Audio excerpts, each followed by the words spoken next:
his logo movie. We're going.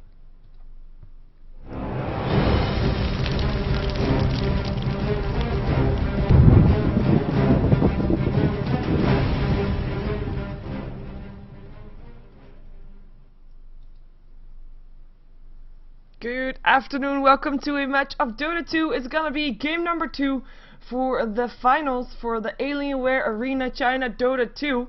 And I say game number 2 because game number 1 was a 13-minute long game where LGD took the very convincing win up against TongFu, who's gonna of course be trying to force out a game number 3 with this match. And I will be having a co-caster for this match, but he's getting coffee because he has to stay awake. It will be LD, who'll probably say something when he's back. Give him the chance to say something when he's back. No, he's not back. Okay, well, that doesn't matter. Again, these two teams, they pick or ban, in this case, ban their hero was very fast. We have got ourselves an Invoker ban, Darkseer, Templar Assassin, and a Rubik ban this time. No Alchemist ban. And the Naga Siren first pickup again for LGD, kinda indicating that TongFu, if they don't pick up a Leshrac now, it will be going to LGD again, and that will be the setup of again a very strong duo lane. And there goes indeed Leshrac, so no real surprise there. Let's see what they're gonna complement their lane with, or complement their Leshrac with. Is it gonna be Tidehunter? That would be the one that I actually was expecting, because he is a bit earlier ready to fight. Welcome back. Hi guys, yeah, I had to grab some coffee. It is 10 in the morning, almost here, and I know I've not slept. Well, the Naga pick, first pick from LGD, this is interesting. I mean, this is a hero people actually thought the nerf to her, mainly to the base damage, was going to make a big difference. I think we're seeing it really doesn't, the fact they valued enough to first pick it. And if you think about the way a team like LGD is going to run the Naga, she's going to get free farm anyway, and these are professional players. 12 damage less. Not going to matter for last hitting in a free farm lane. Then when you get to the mid game, it doesn't make a big difference. So I really didn't think the nerf was going to make a big change to how the teams valued her. And well, this is a hero that combos beautifully with Naga. Jakiro going to be the second pick for LGD. Yeah, and were you able to watch game number 1, by the way? I was not. So you're going to have to fill me in. Oh, there you go. This should be Yao's hero as well. Yep. The Queen of Pain, very strong solo mid. Game number 1 was 13 minutes long. LGD ran a tri-lane with the Naga Siren, Leshrac, and Keeper of the Light. They were up against a tri-lane from TongFu, which was a Jakiro, a Rubik, and a Faceless Void, and they were crushed in 30 minutes. So, well, at least Leshrac now picked up by TongFu, so they weren't able to get that one anymore. But like you said, I mean, Jakiro, Naga Siren, that is still a very strong lane for them to have. Normally Jakiro needs a setup stun. I mean, that's sort of how we're used to thinking about him. I still have trouble when I see this here in a pub game. I get mad at my team if they pick him, and then I realize, oh wait, he's really good. In fact, he's borderline broken right now with the new Ice Path, and you know, but now they have 2 setup stuns, the big AoE as well. This can really disrupt the team fight. A hero like Leshrac or Tidehunter tries to run in, you hit them with an Ice Path, all of a sudden, in a few seconds time your team rotates around, they don't have a good Ravage, they can't land the Split Earth where they'd like to, and it just flips on its head. And I mean, this team for LGD is so strong in the laning stage. That's the nice thing about Naga. She's really a dominant laning hero when she's a good support, which she always does with the Jakiro pick. Who's going to lane against this? I'm not sure who can even go into that off lane. I feel you almost just want to abandon it and maybe just let them have a free farm lane. They get something really good on the other side, you know, a jungler, some really strong dual lanes, and just do a lot of pulls. Because if you put anyone in that off lane, I don't care if they have a blink or any sort of mobility skills, you're probably going to die to a Jakiro, Naga Siren plus anything. And even those 2 alone might be enough. Yeah, in the previous game, TongFu linked their Nature's Prophet in the mid lane, and they had a Puck off lane, and I think Puck off lane would be okay against the Naga Siren Jakiro, but if they're gonna try to run it again as an aggressive tri-lane on the long lane, which they did in the previous game, we might have something different. They again ban out the Wisp, by the way, something of course TongFu is known for, Wisp tiny lanes, but that's not gonna happen. Also the Alchemist banned out, which was actually a ban for the first round ban for TongFu in the previous game. Chaos Knight, Enigma, and Brewmaster also banned. So they first banned it last game, but this time around they let it slip, huh? Yep. When you're playing against a team like LGD, their execution is so pristine that almost doesn't matter what you ban. I mean, you're gonna have a tough time. No. I don't think, like, if you 10 remove a Naga or seconds Queen of remaining. Pain, then you're giving away something really powerful as well. It's 5 very hard to seconds draft against a remaining. team with this many individually skilled players. I Yeah. do like the Prophet Tide Hunter pick. Like, the Tide deny that Naga Reserve Tide time. combo, and then also, whenever you have Prophet, if your opponents do make mistakes, or if you're having a bad time, you can always just find some opportunities elsewhere. Yeah, the thing TongFu had, I mean, they made they had an interview a while back, and they said Wisp Tiny was the only thing that we could do to try to defeat teams that we knew were better than us, because it just disrupts the team play or disrupts the lineup from the opponent team. It's just that simple. And with now the Wisp being banned, they still have to find something to throw LGD off their game, which is of course a very tough thing to do, because as you said, oh, this is looking like an aggressive trial in again, I think. Ooh. I wonder who their other solo hero is going to be then. I mean, obviously Queen of Pain Yao should be going mid. And I'm not sure what they do for this last solo. It should be Xiao 8's hero. There's a Beastmaster in the pool. That's one of his favorites. Bounty Hunter is definitely an option as well. I Beastmaster think was one either of previous those are game. probably the likely options. If you get a Bounty Hunter with all these early game killing heroes, that can really snowball out of control. 10 seconds remaining. Yeah, you don't think It's- Sylar will be playing Queen of Pain though? Mid? 5 seconds remaining. He could be. I mean, he definitely could be.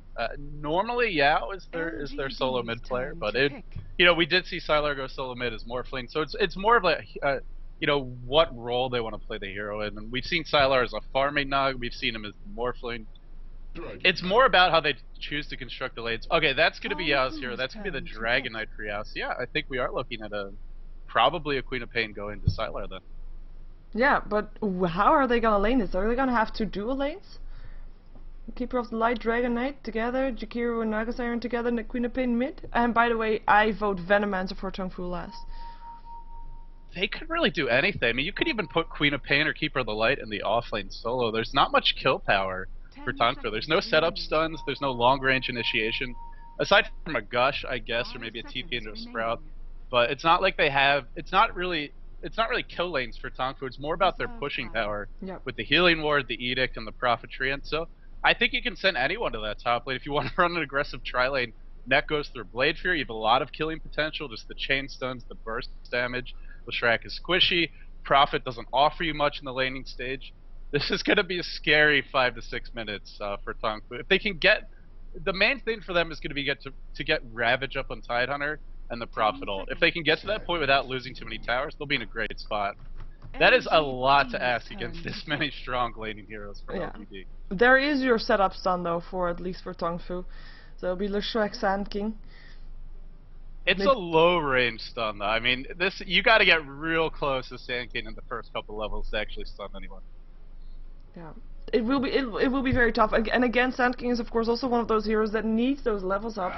Even though maybe not level 6, he's okay with level 5 if he has that level 3 up on his Burrow Strike. But yeah, they have to survive the first 5-6 minutes, and last game they didn't.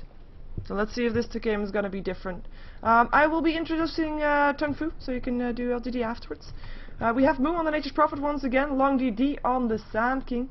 Sun Cheng will be playing the Leshrac, Hao will be playing on the Juggernaut, which will leave Chan on the Tidehunter going towards that mid lane. Interesting. Meanwhile, on the side of LGD, we have SC, also known as DD. No, this is not a new player, he's just playing under a different name. Playing the Queen of Pain of all things. Honestly, he's almost always played support. So all we saw leading up to TI2 and even before it, and then during the event as well. And he'll be handling the Queen of Pain. Laning up with the Jakiru, that is handled by DDC, the primary support player for this squad. Yao gonna go solo mid as the Dragon Knight. So normally we'd see him maybe on the Queen of Pain, but hey, this game makes sense. Dragon Knight, the solo mid, that's what they want Yao to be playing. Sylar towards the bottom lane, playing the Naga Siren, early stout shield for him. Worried about a little bit of harassment, and Xiao not going to be handling the off lane because, well, that's going to DD. This is a bit of a role switch. I guess maybe they just don't have anyone else who wants to play Keeper of the Light. This is not a support hero that teams have necessarily been running a whole lot prior to the most recent patch, so in that sense, I suppose it makes sense. Maybe they're just experimenting. I don't know why you messed with a good thing, because they did have a good thing going at TI2. Granted, they didn't win the event, but they looked strong. Either way, Rune gets denied. It was a haste rune. And Yeah. now the Treants come in trying to pull this wave off. I have to say, I mean, they had the opportunity to pick up that haste rune, but those Treants just messed it up. And it looks like it is going to be a trial lane, because Jakiro roamed all the way towards the bottom lane. And then Dragonite versus the Thailander, that should be a pretty even matchup, or at least both should be able to get those last hits until Dragonite, of course, gets a Soul Ring or a bottle to spam out his breath. And Queen of Pain, look at where she has been hiding. She's gonna just try to stay there and get experience and not get caught out by the semi-trialing that's there for TongFu, because I say semi because Sand King's not really there, Leshrek's not really there, and Nature's Prophet is actually in the jungle because there's nobody on the bottom lane.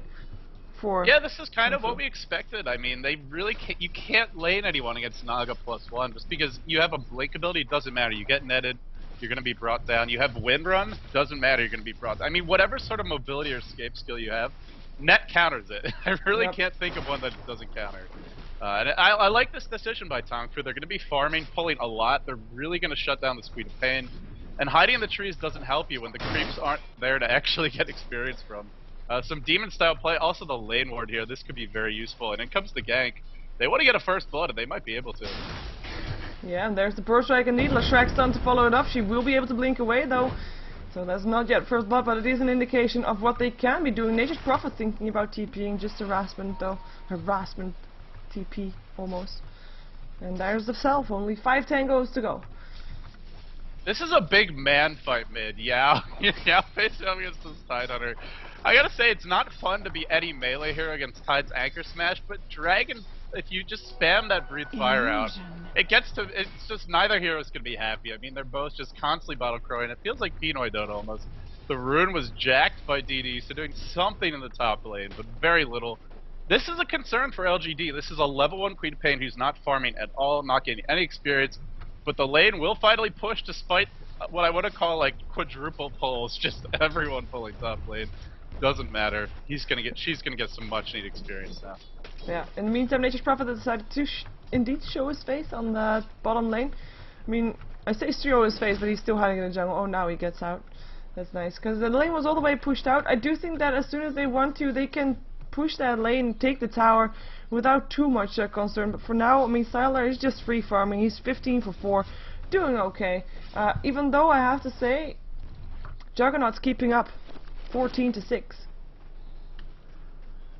Yeah, he should be having absolute free farm, but the this is sort of the weird downside to pulling so much is you're trying to mid lane. No, just some blows being traded. I'm always worried about that first blood whenever I see the HP drop that low on a Tide Hunter.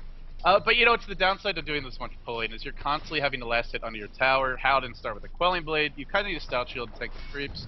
So you miss a couple last hits. But overall, so far so good, I would say. Sylar getting free farm. Naga does need quite a while to really get going. But, I mean, giving away free farm to this, you got to get something in return. And they're getting something decent in return. I don't know if I'd trade Juggernaut for Naga, but they probably have a mid-game plan.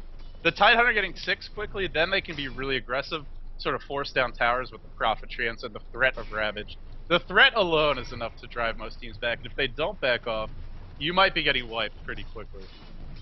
Yep, in the meantime though, I mean, this Sand King is really not getting anything. He is still level 1, so even now lower level than the Queen of Pain, and that might still hurt them really later on. Leshrek managed to get level 2, but this is gonna be a tough lane for them to have if they're gonna be locked out of experience that much, and if they're not gonna be making use of that jungle as much as I thought that they might be.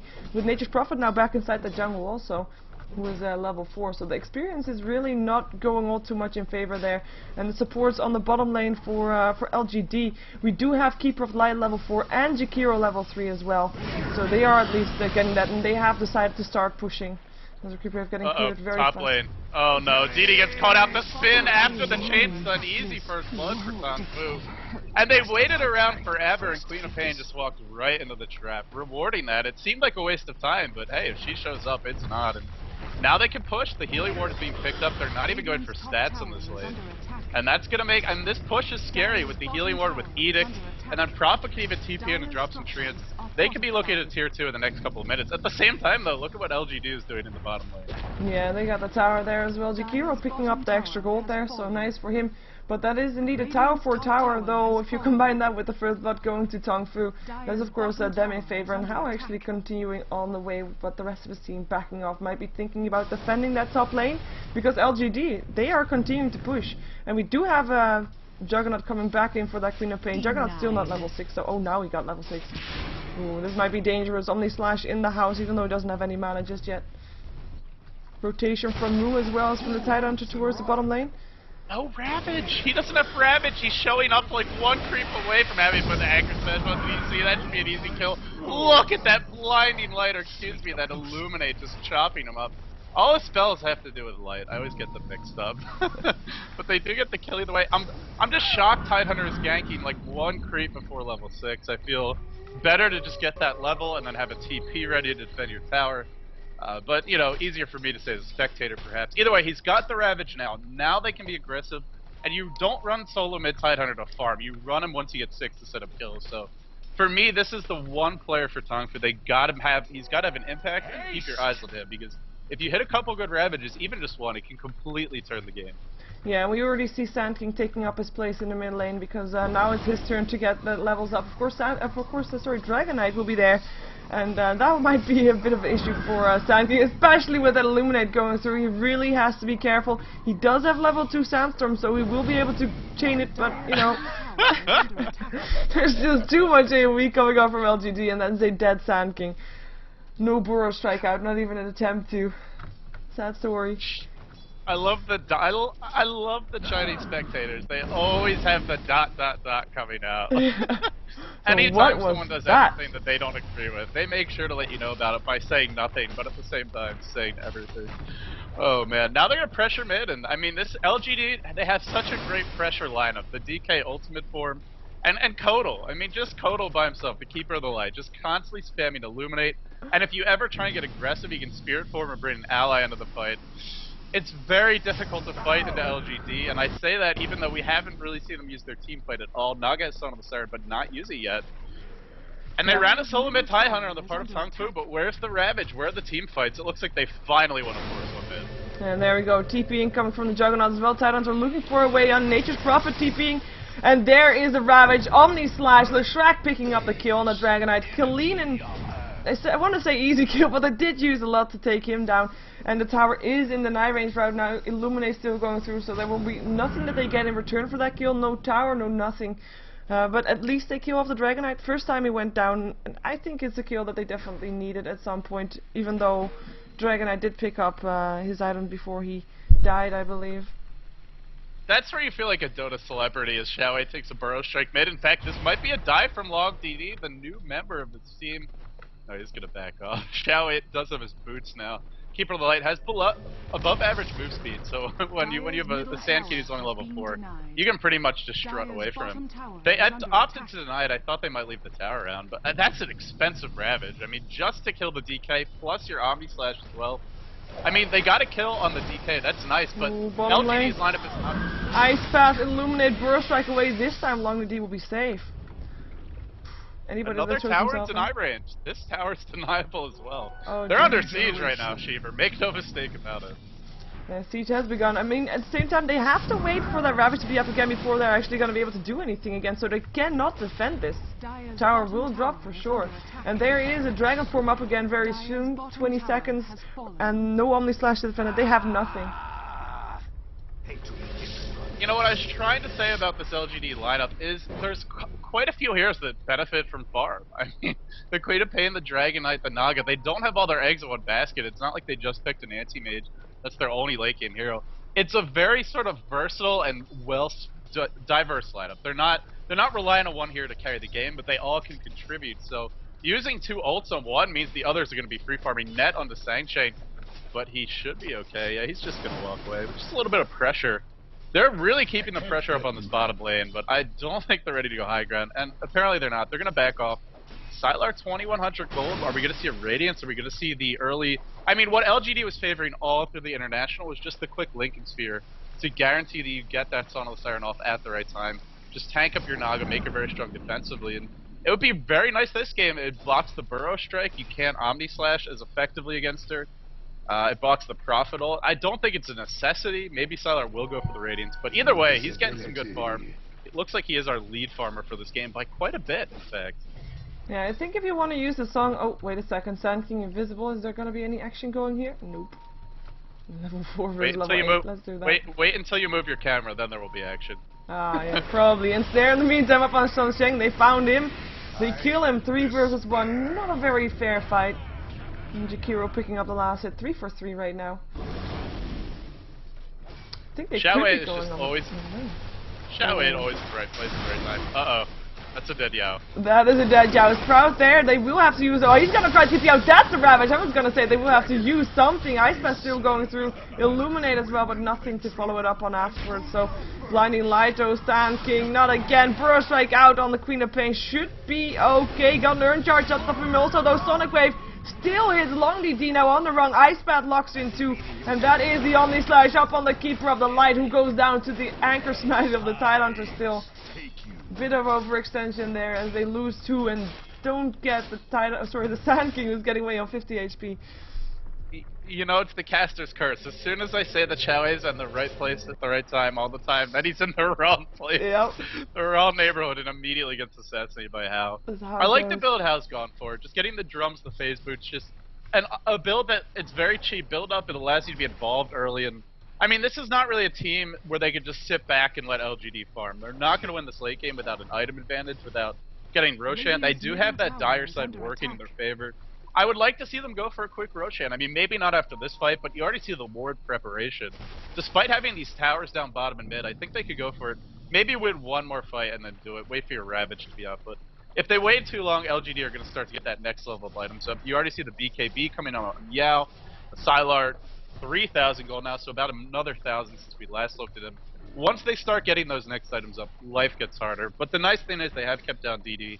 This Queen of Pain, I mean, you saw the ult hit, but just couldn't jump in on Sand King. Too squishy. If this was a solo mid Queen of Pain or a safe lane Queen of Pain, definitely would have gone for that one there.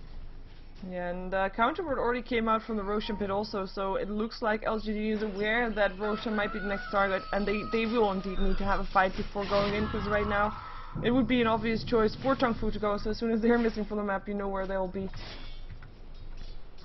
And I'm just looking at the graphs in the meantime, because I haven't done that yet. Normally I do. So, well, 2k in favor of LGD, not as much. It feels like they are more ahead though, but that's of course also because they are 2 towers ahead. And being 2 towers ahead, 2 kills down, and still being ahead for 2k gold, it doesn't feel like as much as their gold as there should be. Experience graph is more in TongFu's favor, of course, because of the kills. But LGD, it feels like they're more in favor as they seem on the gold graph at least. Long DD might be in a... they're just going to farm bottom lane. The big action will be top. And the Ravage is up. The mech is not there, but it's 500 gold away. 400 gold away. Xiaowei charging up that Illuminate. Route on nothing. Uh-oh. Omni Slash going through. We still see Tidehunter wants to go for Ravage. There it is. Hits onto Jakiro, goes down. Dragonite goes down. Queen of Pain still has a DD rune. Illuminate will go through now. Howl has to back up. Tidehunter actually dropped from that Illuminate. And Queen of Pain still in this. And Snare up on the Juggernaut as Sylar comes into play.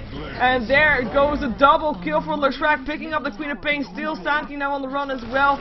And Howl should be fine as well with only 1 die. Oh, wait a second. Nature's Prophet thinking about doing something here. Sand King still getting picked up there. Leshrac's son not getting hit. Gonna hit anything. Illuminate will pick off Howl as well as Leshrac. That Illuminate. In the previous game, Illuminate got an ultra kill at some point. Oh, Sylar with the sleep. Yeah. Oh, he catches move. Oh, you're gonna go down, and Snare's gonna be there. Riptide. Oh, nice TP, trying to get it. There should be not enough damage, and that will leave him. They started out so well, and then they backed off and came back. I figured they would be all backing off, but nope.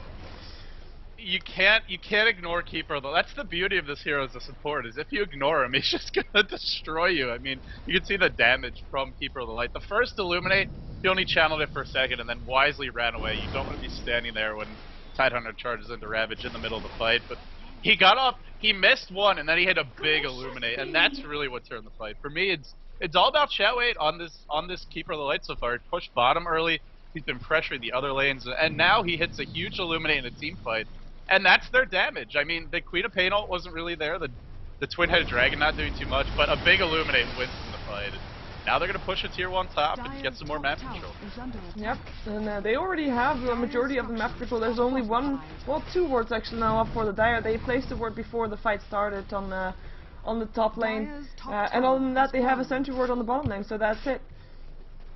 Really, map control has been taken by LGD for sure. As they take the last tier 1 tower on the map for TongFu, and TongFu now coming into defend. They don't have a Ravage anymore though, but they're gonna try it anyway. Dragon form is up for the Dragonite. Illuminate going through again. Look at that HP just dropping so fast. They can't go in anymore. Ooh, I think, okay, Sand King thought differently, but paid for that one. Oh, he's gonna pay for that one. One more hit away. DD, are you gonna chase that? Are you gonna blink? Omni Slash gonna go through, and that's a Pain picking up the last kill. I heard the Omni Slash didn't kill anybody. They have a Ravage. They have a Ravage, but a nice stun and the Keeper of the Light flash. Look at this. Oh, that's a deadless track. Now Yao trying to run. They do have Ravage, but just some Yao is not enough. They really can't afford to waste this again. Now the Naga comes in, taking a lot of damage. Ravage on 2, and the Illuminate just destroying everyone. Oh my goodness, and Yao alive, or How alive from the fallen, but then How is dead, and How is sad. And Keeper of the Light is a little bit too strong when you have this kind of teamwork. And again, not being focused. I mean, you really don't want to prioritize the Keeper of the Light in these fights. You want to bring down the Dragon Knight. You want to bring down the Naga. You want to bring down the Queen of Pain. The 3 semi-carries for this team. But if you're not focusing Keeper of the Light, he's ruining you. And, you know, and Xiaowei just playing this here well. And the team just working. The teamwork is just a little bit better for LGD. And frankly, I mean, it's the picks as well, than the way they're using them. Tidehunter just not able to find a good Ravage. I feel at this point he really needs a Blink, but was kind of forced to go for the mech because they didn't really have anyone else to build it. I guess your Prophet could have, but your Juggernaut's not farming that well. Your Sand King and the Shrek are really behind. So it's not easy trade-offs. They had to make some tough decisions, and it kind of cost them there. This Keeper of the Light, I'm loving it. They're using it really well. They are, and I have to say, I mean, there's no pipe up.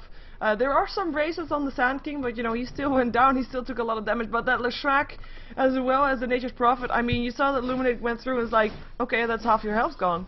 Good luck still trying to take this fight, but they still tried. But yeah, being so much on the back foot for the rest of that fight just didn't work out at all.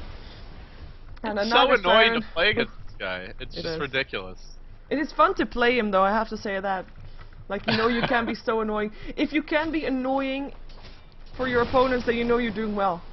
That's how it goes. They want Sylar. This is some serious hate on Sylar with 4 heroes grouped up top, and How is the only one farming. You know, they gave How a safe lane, and he's not doing a whole lot with it, I gotta say. He even wants to go on Xiaowei, but there's a mech, so that's not an easy kill. And a gem for Xiaowei. This is greedy, I gotta say. Keeper of the Light, no escape mechanisms, but it is what you expect to see out of a Chinese team with any kind of a lead. Even when they're behind, they'll buy this gem. And I won't be surprised if Xiaowei has it in 15-20 minutes, even on this hero.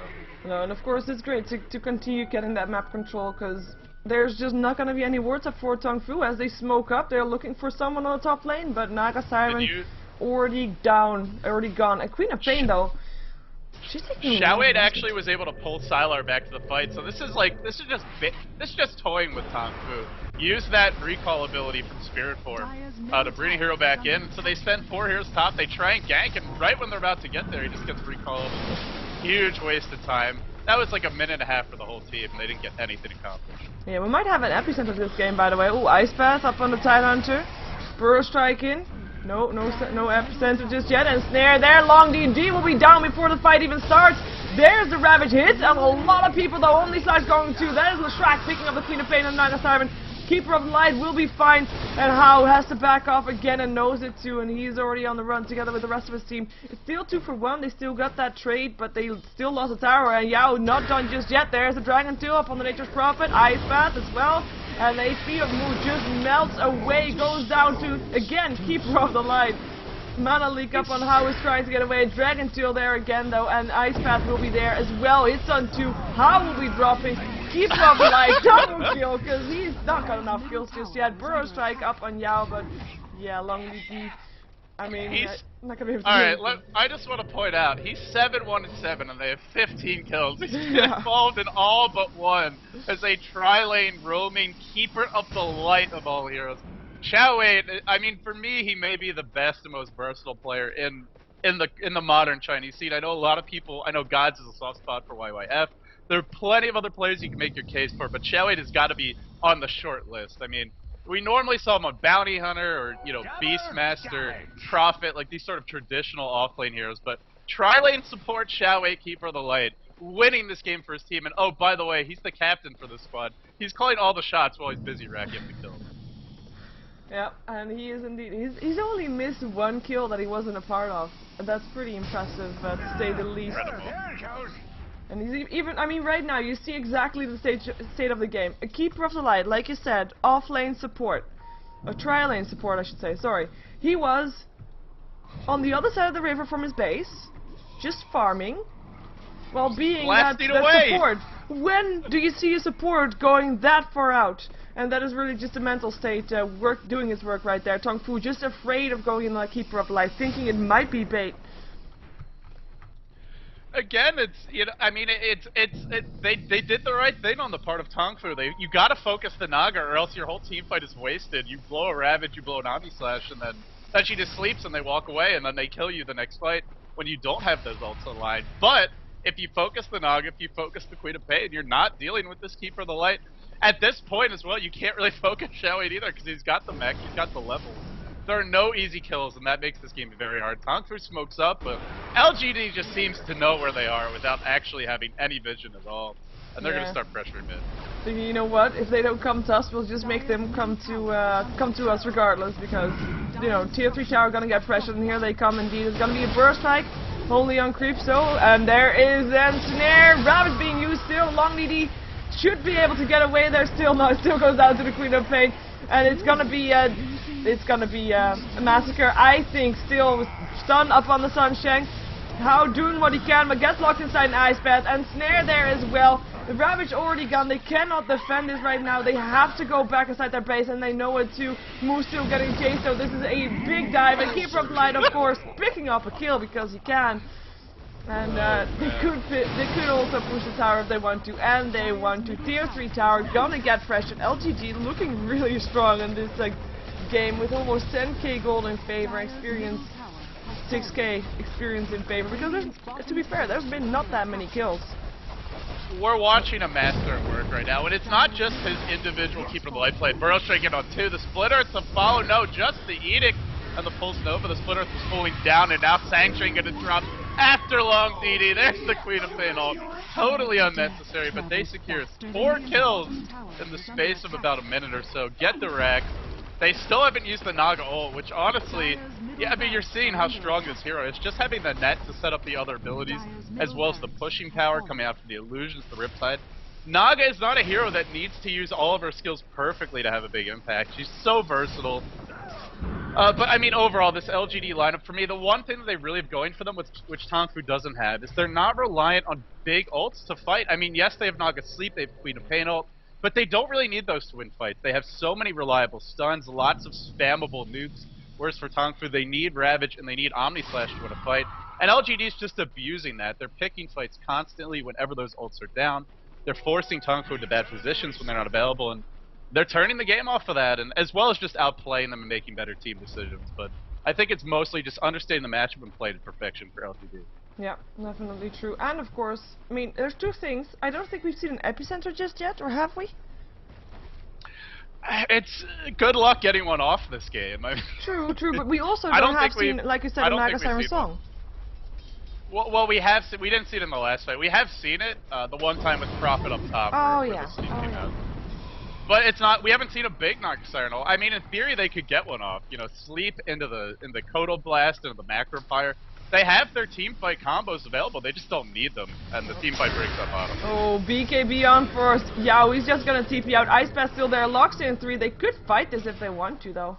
Maybe. It was 4 versus 3. 4 versus 4 even. Radiance Courier is still being picked off. I don't think it had anything though. Burst Strike, Long DD, what are you doing?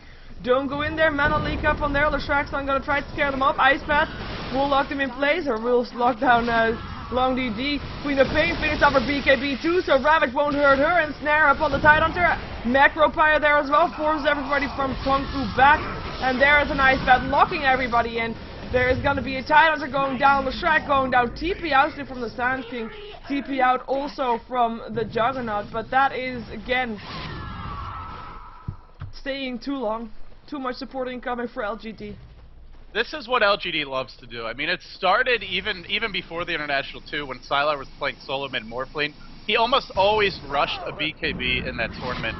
And it's something we didn't see as much of from him in the International 2. We saw, oh, they're going to go into long DD now. Ice Path connects after the Burrow Strike, and then over the top comes the Shadow Strike. Queen of Pain just throws the ult in there. Why the hell not? Lob it all in to get that kill.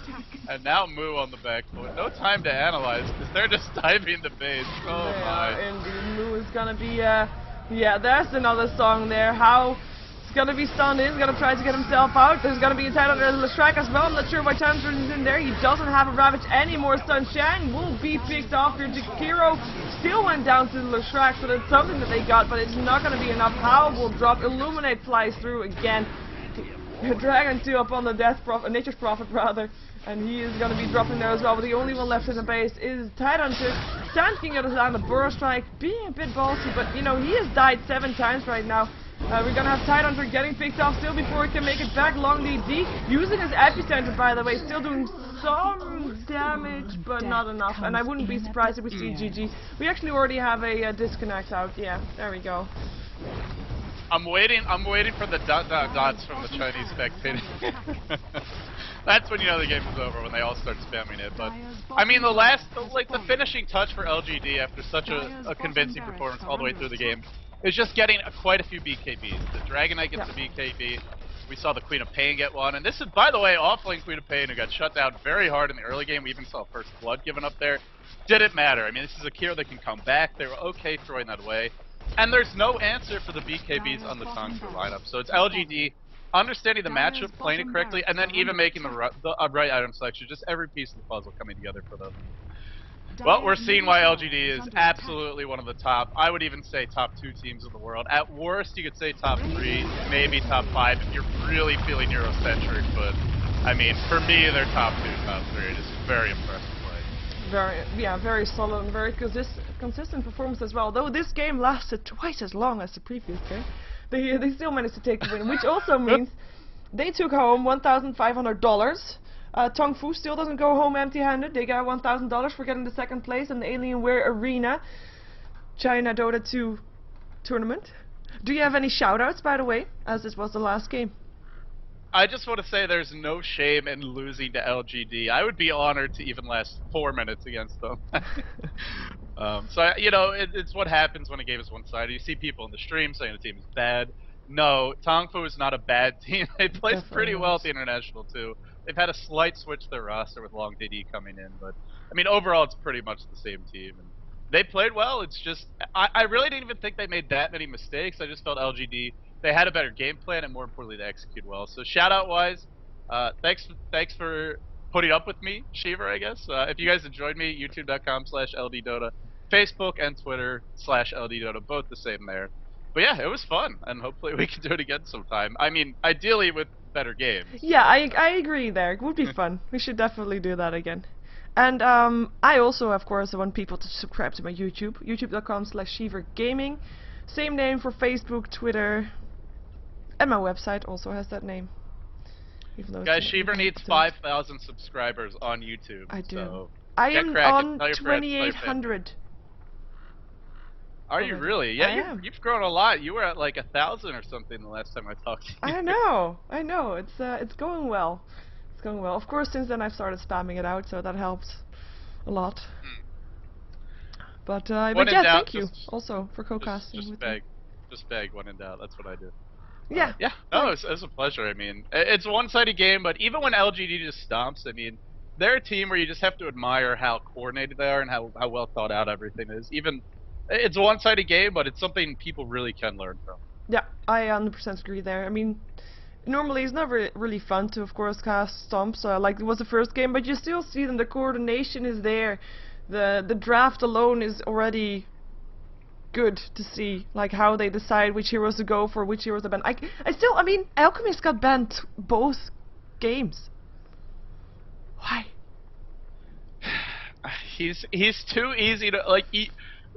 He's such a pain in the ass to shut down. I mean, he's got such a built in. Like normally, you sort of think of him as a hero that needs to get going because he's so easy to kill if he doesn't have some levels. But with the changes to Goblin's Greed and as well as just having his poison AoE spell, his farming spell just buffed up. You all, you could be. We've seen. I think we saw Black solo against a duel or a tri lane and That's still true. have like 800 gold per minute. The hero, it's too easy to get farm them right now, so it doesn't really surprise me he's being banned. Also, it's one of these heroes. Some teams just don't want to deal with it. And I think he got a buff, right? Oh yeah, Yeah, his stun is AoE as 7-6. well. It's better. It's better at all levels. I mean, he got a lot of buffs. No, but, no, I mean with the new patch that came out like today, that is gonna come out in Dota 2 like later on. Oh yeah, you're right. You're right. He did get more buffs. I think the buff was that he gets more gold. He gets up to his highest level faster, or the duration of which your Goblin's Greed is on, like when it increases, is longer. It went from 25 to 30 or something, I think. But at least a buff again. That's fun. I think. I don't have it in front of me. I love Alchemist, but only when I'm playing him. I think that's how I would say it. It's like I love being the one who gets too much gold, but I don't like playing against the hero that gets it. That's true. One He's of always those an heroes. annoying hero. Anyway, let's switch overlays again. I haven't done that yet. So again, thank you for co-casting. I enjoyed it, and indeed, let's do it again sometime. It would be fun. Okay, thanks for having me, Sheever. Okay. Laters. Goodbye.